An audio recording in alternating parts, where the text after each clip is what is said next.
نحمده ونصلي على رسوله الكريم اما بعد فاعوذ بالله من الشيطان الرجيم بسم الله الرحمن الرحيم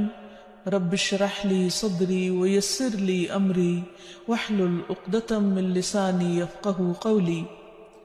ناظرین، پروگرام دعا کیجئے کے ساتھ ہم آپ کی خدمت میں حاضر ہیں۔ انشاءاللہ العزیز اس پروگرام میں ہم مختلف مواقع اور مختلف لوگوں کے لیے کی جانے والی دعاؤں کے بارے میں بات کریں گے۔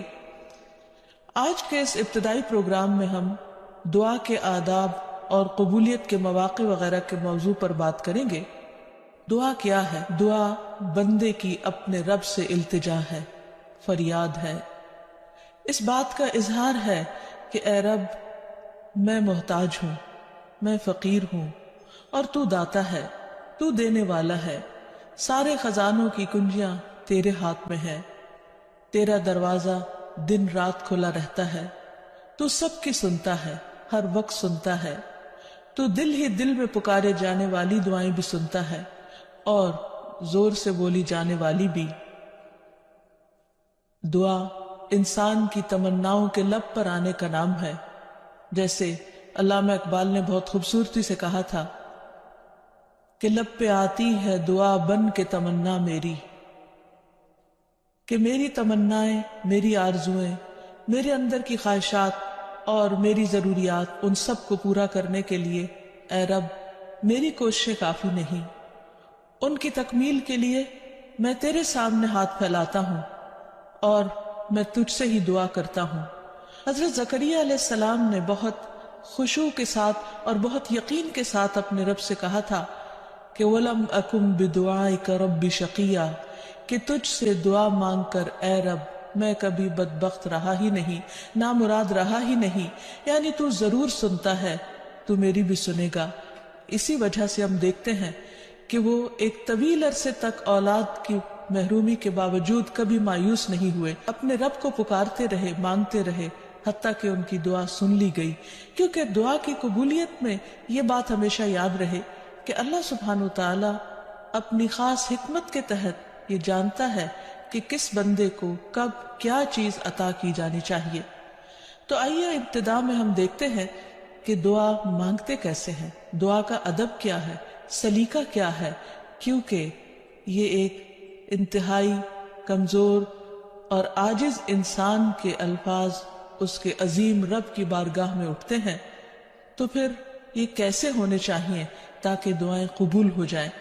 تو اس سلسلے میں سب سے پہلی بات تو یہ ہے کہ انسان کو دعا مانگتے وقت پوری توجہ اور پورے خشوع اور خضوع کا مظاہرہ کرنا چاہیے، کیونکہ اللہ سبحانہ تعالیٰ غافل دل کی دعا نہیں سنتا۔ دعا مانگنے کے ادب میں سب سے پہلا ادب، سلیقہ اور کرینہ یہ ہے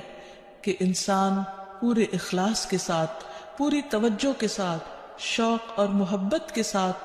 اپنے رب سے مانگے، پورے یقین کے ساتھ کہ اس کا رب اس کی دعا ضرور سنے گا۔ قرآن مجید میں اللہ تعالیٰ فرماتے ہیں وَادْعُوهُ مُخْلِصِينَ لَهُ الدِّينَ، اس سے دعا کرو دین کو اسی کے لیے خالص کرتے ہوئے، یعنی صرف اللہ سے مانگو، کسی اور سے نہیں، کیونکہ سب کو دینے والا دراصل وہی ہے۔ انبیاء ہوں یا اولیاء کرام ہوں یا بزرگان دین ہوں، سب کے سب اسی کے آگے سجدہ ریز ہوتے ہیں اور اسی کو پکارتے ہیں۔ نبی صلی اللہ علیہ وسلم صبح سے شام تک ہر موقع پر اپنے رب کو پکارا کرتے تھے، اور وہ تمام دعائیں احادیث کی کتابوں میں ہمیں صحیح سند کے ساتھ ملتی ہیں کہ کس طرح آپ صلی اللہ علیہ وسلم صبح بستر سے اٹھتے وقت اپنے رب کو پکارتے،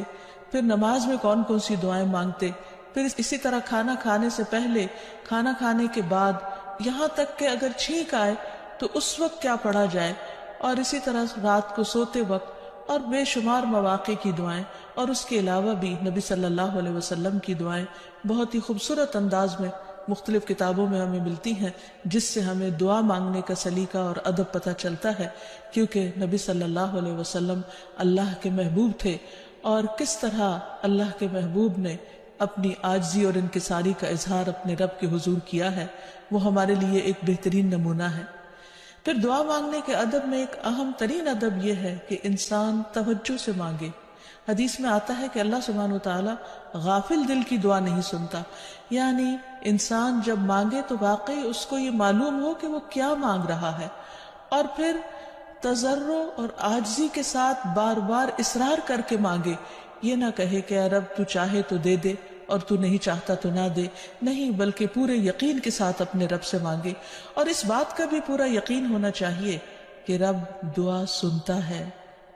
کیونکہ وہ دیتا ہے۔ رب نہ سوتا ہے، نہ اس کو اونگ آتی ہے، نہ اس کو نیند آتی ہے،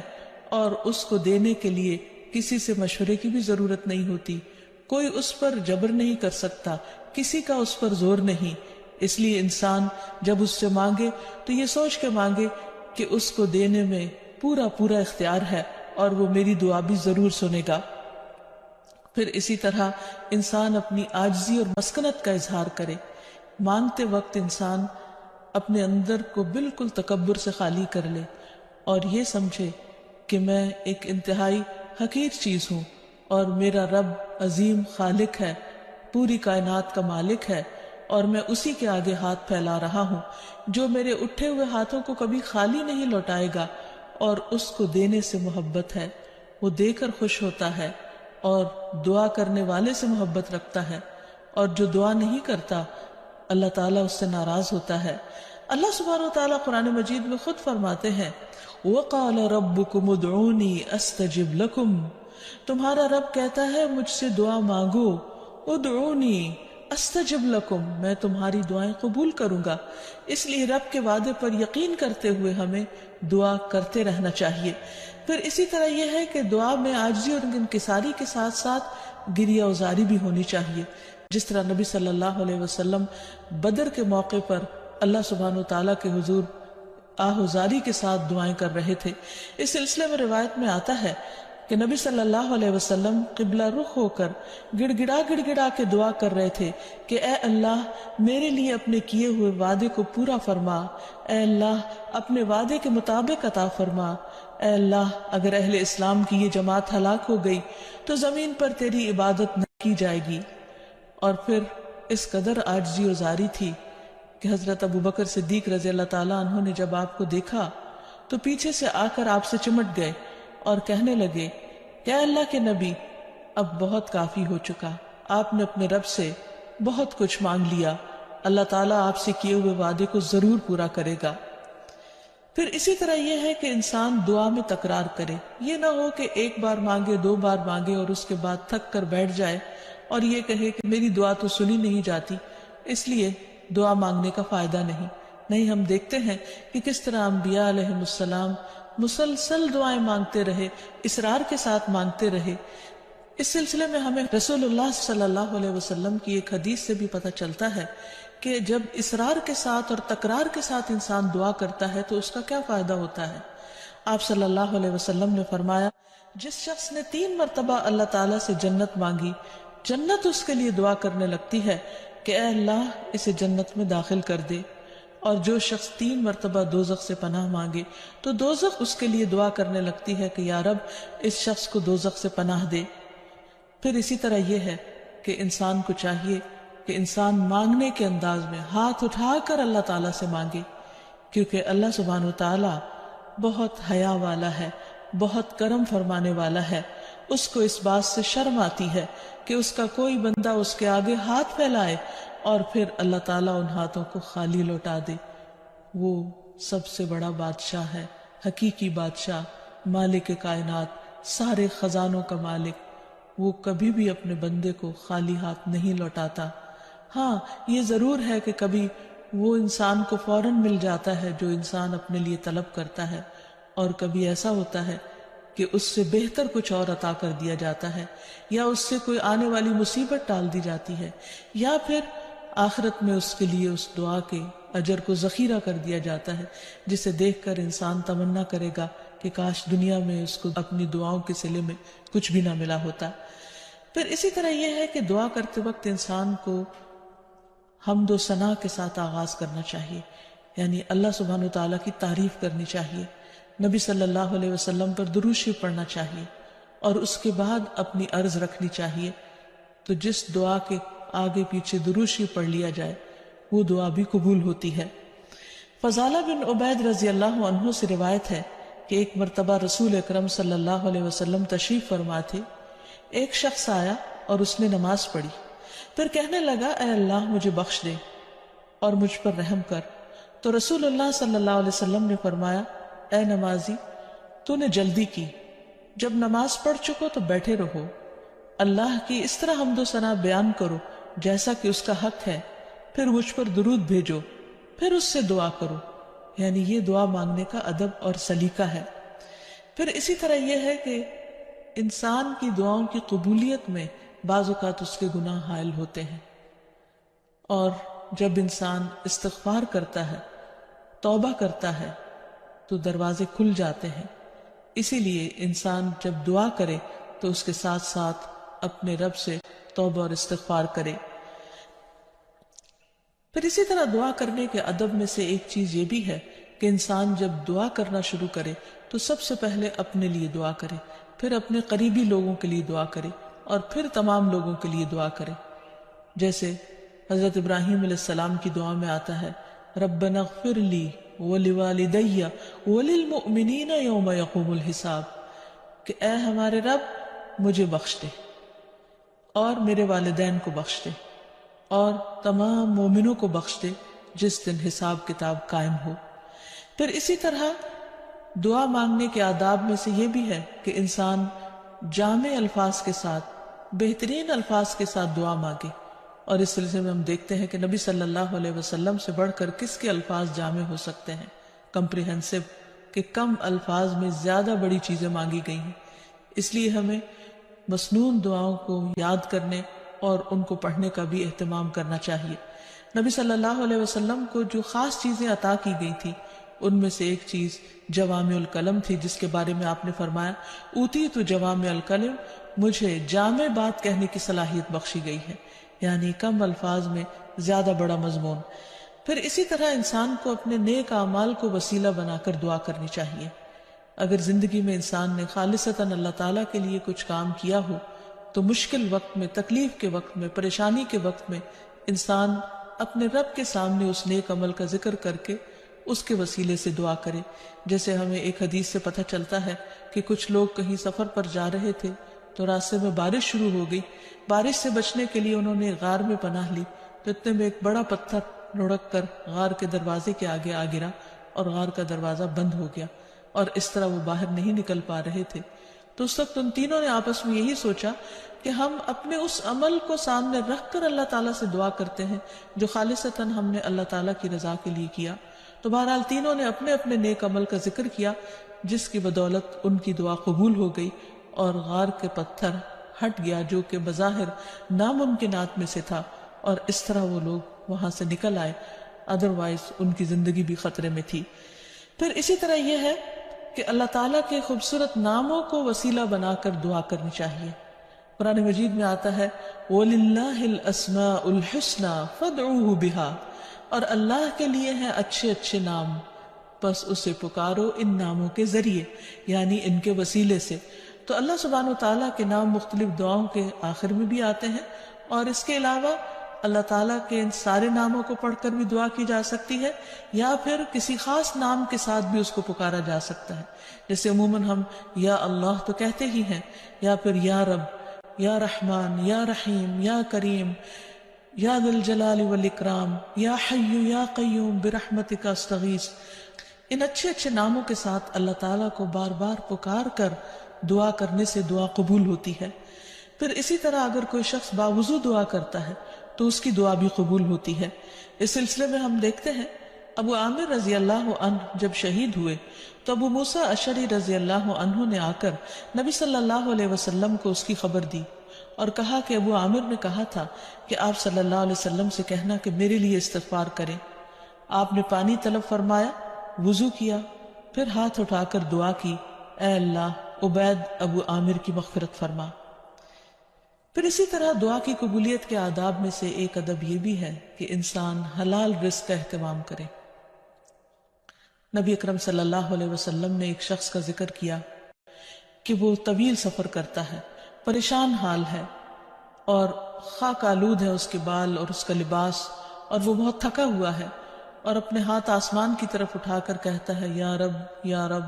لیکن اس کی دعا کہاں سے قبول کی جائے؟ اس کا کھانا بھی حرام کا، اس کا پہننا بھی حرام کا، اور وہ حرام پر ہی پرورش پایا، تو اس کی دعا کہاں سے قبول ہو؟ تو اس سے یہ پتہ چلتا ہے کہ انسان اگر یہ چاہتا ہے کہ اس کی دعائیں قبول ہوں تو وہ اپنے کھانے پینے اور اپنے لباس اور اپنی زندگی میں بھرپور طریقے سے حلال کا اہتمام کرے۔ پھر اسی طرح یہ ہے کہ دعا میں تصنع اور تکلف سے پرہیز کرنا چاہیے۔ اس سلسلے میں ایک حدیث میں آتا ہے، ابن عباس فرماتے ہیں کہ دعا میں قافیہ بندی سے پرہیز کرتے رہنا، کیونکہ میں نے رسول اللہ صلی اللہ علیہ وسلم اور آپ کے صحابہ کو دیکھا ہے کہ وہ ہمیشہ اس سے اجتناب کرتے تھے، یعنی اس سے بچا کرتے تھے۔ پھر اسی طرح دعا میں مبالغے سے بھی پرہیز کرنا چاہیے۔ نبی صلی اللہ علیہ وسلم نے فرمایا عنقریب اس امت میں ایسے لوگ آئیں گے جو طہارت اور دعا میں مبالغہ کریں گے، یعنی حد سے زیادہ لمبی دعائیں کریں گے، کیونکہ دعا اس وقت تک انسان کو کرنی چاہیے جب تک اس کا خشوع و خضوع قائم رہے اور واقعی وہ اللہ سے دعا کر رہا ہو۔ لیکن صرف لمبی دعا اس لیے کہ شاید بہت زیادہ لمبی دعا کرنے سے زیادہ قبولیت ہوگی، تو اصل چیز کوالٹی ہے۔ بعض اوقات انسان صرف ایک جملہ بولتا ہے لیکن اتنے درد کے ساتھ، اتنے احساس کے ساتھ، اتنی شدت کے ساتھ کہ وہی کافی ہو جاتا ہے۔ جیسے یونس علیہ السلام نے مچھلی کے پیٹ میں پکارا تھا، لا الہ الا انت سبحانک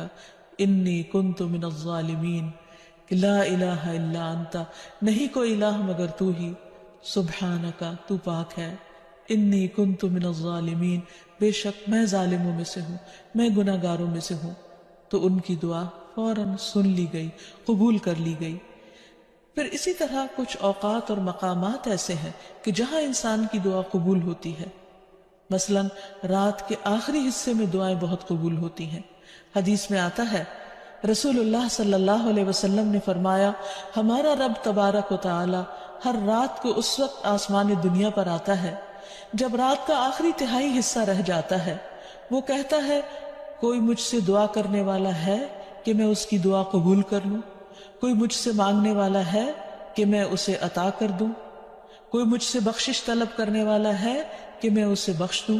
یعنی اگر کوئی اس وقت مجھ سے دعا کرے گا تو میں ضرور اس کی دعا قبول کر لوں گا۔ لیکن عموماً رات کے آخری حصے میں انسان گہری نیند میں چلا جاتا ہے اور یہ قبولیت کا وقت اس سے کھو جاتا ہے۔